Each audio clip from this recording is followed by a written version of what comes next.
নমস্কার বন্ধুরা, আমার চ্যানেলে তোমাদের সকলকে স্বাগত জানাই। আজ আমি মেয়েদের বায়না মেটাতে ঠেকুয়া বানাচ্ছি। ঠেকুয়া বানানোর জন্য প্রথমে 1 বাটি আটা নিয়ে নিলাম। আটার সঙ্গে আরেক বাটি ময়দা মিশিয়ে নিলাম। তোমরা শুধু আটা দিয়েও বানাতে পারো। যে বাটিটা দিয়ে মেপে আটা ময়দা নিয়েছি সেই বাটিটাতে 1 বাটি ভর্তি সুজি নিয়েছি। ঠেকুয়া ভালো তৈরি করতে গেলে এই মাপটা খেয়াল রাখতে হবে। বাজারে শুকনো গোটা নারকেল, শুকনো নারকেলের গুঁড়ো দুটোই কিনতে পাওয়া যায়। আমি শুকনো নারকেলটাই গোটা কিনে এনেছি। নারকেলটাকে টুকরো করে কেটে নিয়েছি। এবার টুকরোগুলো একটা গ্রাইন্ডারে নিয়ে নিচ্ছি, গুঁড়ো করে নেব। নারকেলের সঙ্গে 3-4টে এলাচ দিয়ে দিলাম।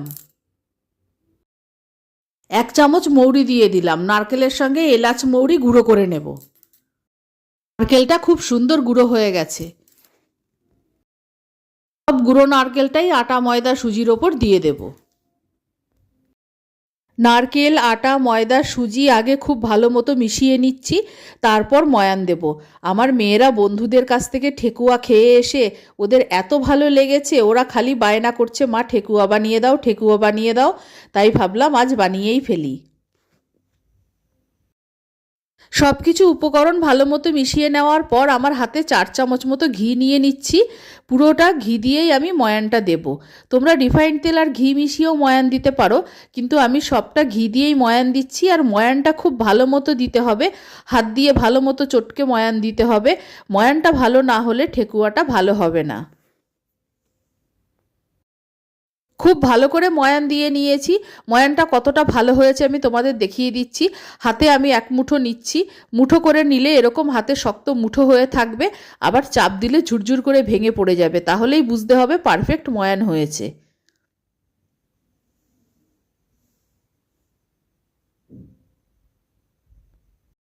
ময়ানটা দেওয়ার পর ওই একই বাটি মেপে আমি 1 বাটি চিনি মিশিয়ে দিচ্ছি। চিনিটা একটু মোটা দানার চিনি হলে ঠেকুয়াটা ভালো হবে। চিনিটা খুব ভালো করে মিশিয়ে নিচ্ছি। পুরো আটা ময়দাটাকে দুভাগে ভাগ করে নিয়েছি। একবারে পুরো আটা ময়দাটা মেখে ফেলবো না, তাহলে চিনির যে বড় বড় দানাগুলো আছে সেগুলো গলে গেলে খেতে ভালো লাগবে না।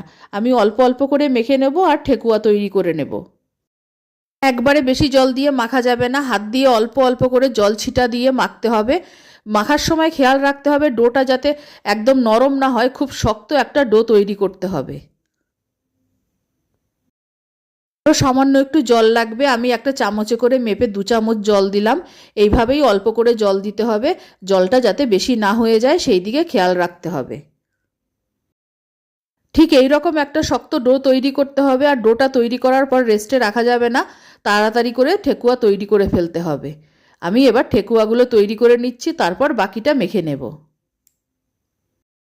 এবার ছোট ছোট করে লেচি কেটে নেব, নিয়ে হাত দিয়ে চেপে চেপে ঠেকুয়া তৈরি করে নেব।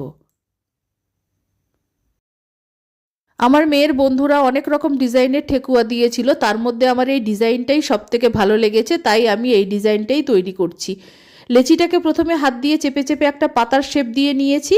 এবার চামচ দিয়ে এটাকে পাতার মতো ডিজাইন করে দেব। চামচের পেছন দিকটা দিয়ে কিভাবে পাতার ডিজাইনটা তৈরি করছি তোমরা দেখলেই ভালো মতো বুঝতে পারবে। আমি এই রকমভাবেই সব ঠেকুয়াগুলো তৈরি করে নিচ্ছি। আমার এই ডিজাইনটা খুব পছন্দ হয়েছে। আমি বেশ কয়েকটা ঠেকুয়া তৈরি করে নিয়েছি। প্রথমে এগুলো ভেজে নেব, তারপর বাকি আটা ময়দাটা মেখে বাকি ঠেকুয়াগুলো তৈরি করব। কড়াইতে সাদা তেল গরম করে নিয়েছি, নিয়ে ফ্লেমটাকে একদম লো করে দিয়েছি। এবার ঠেকুয়াগুলো আমি তেলের মধ্যে দিয়ে দিচ্ছি। এগুলো ডোবা তেলেই ভাজতে হবে। ঠেকুয়া একদম লো ফ্লেমেই ভাজতে হবে, ধৈর্য ধরে ভাজতে হবে। ফ্লেম বাড়িয়ে দিলে ভেতরে কাঁচা থেকে যাবে আর মুচমুচে হবে না। ঠেকুয়াগুলোকে আমি উল্টে দিচ্ছি। এপিঠ ওপিঠ দুপিঠই লাল করে ভাজতে হবে, আর অবশ্যই লো ফ্লেমে ভাজতে হবে। সব ঠেকুয়াগুলো খুব ভালোভাবে ভাজা হয়ে গেছে, এবার আমি তুলে নিচ্ছি। এইভাবে বাকি ঠেকুয়াগুলোও আমি ভেজে নেব। সব ঠেকুয়াগুলো ভাজা হয়ে গেছে। আমার এই রেসিপি ফলো করে তোমরাও ঠেকুয়া বানালে আশা করছি নিরাশ হবে না। আমার রেসিপি ভালো লাগলে আমার চ্যানেলকে সাবস্ক্রাইব করো, লাইক করো, শেয়ার করো, আমার পাশে থেকো। আর আমার নতুন পুরনো সকল বন্ধুদের আন্তরিক ধন্যবাদ ও ভালোবাসা জানিয়ে আমার ভিডিও শেষ করছি।